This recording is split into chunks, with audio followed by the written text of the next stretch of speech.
100 రోజుల కార్యాచరణ ప్రణాళిక కార్యక్రమంలో భాగంగా చౌటుప్పల్ మున్సిపల్ కేంద్రంలోని 13వ వార్డ్ పద్మశాలి కాలనీలో మున్సిపల్ కమిషనర్ నరసింహారెడ్డి వైద్య సిబ్బందితో మెడికల్ ఆఫీసర్ కాటం రాజు, సబ్ యూనిట్ ఆఫీసర్ మధుమోహన్ మరియు ఆశా వర్కర్లు మున్సిపల్ అధికారులతో కలిసి కాలనీ తిరుగుతూ కాలనీవాసులు తమ ఇళ్లలోని చెత్తను తడి చెత్త, పొడి చెత్తగా వేరు చేసి స్వచ్ఛ ఆటోకు మాత్రమే ఇవ్వాలని, ప్లాస్టిక్ వాడకాన్ని నిషేధించాలని, డెంగ్యూ, మలేరియా అంటురోగాల బారిన పడకుండా తమ పరిసరాలు పరిశుభ్రంగా ఉంచుకోవాలన్నారు.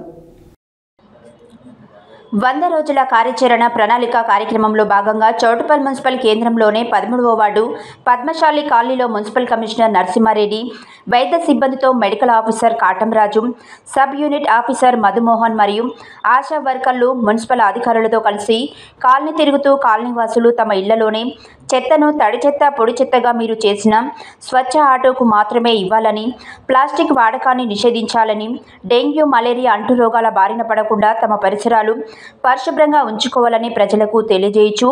మన ఇంటిని పరిశుభ్రంగా ఉంచుదాం, పరిసరాలను పరిశుభ్రంగా ఉంచుదామనే నినాదంతో ర్యాలీ నిర్వహించడం జరిగింది. కాలనీలో అశుభ్రంగా ఉన్నటువంటి నివాసాలను గుర్తించి ఆ ఓనర్తో మాట్లాడి శుభ్రంగా ఉంచుకోవాలని సూచనలు చేస్తూ పరిశుభ్రంగా లేని ఎడల చట్టరీత్యా తగిన చర్యలు తీసుకోబడుతుందని హెచ్చరించారు. కాలనీలోని డ్రైనేజీలను శుభ్రం చేయించి బ్లీచింగ్ పౌడర్ చల్లడం, ఫినాయిల్ చల్లడం మరియు నీరు నిల్వగా ఉన్న ప్రదేశాలలో ఆయిల్ బాల్స్ వేయడం జరిగినది. అదేవిధంగా పురపాలక సంఘం కార్యాలయం సమావేశ మందిరం నందు ఉదయం 11:30 మున్సిపల్ కార్మికులకు ఆరోగ్య పరీక్షల శిబిరం నిర్వహించడం జరిగింది. ఈ కార్యక్రమంలో మెడికల్ ఆఫీసర్లు మున్సిపల్ కార్మికులకు ఆరోగ్య పరీక్షలు నిర్వహించి కార్మికులకు తగు సూచనలు చేయడం జరిగింది. ఈ కార్యక్రమంలో municipal manager Sridhar Reddy, sanitation inspector Hanuman Prasad, EE Renukumar, ward ఆఫీసర్లు, మున్సిపల్ సిబ్బంది పాల్గొన్నారు.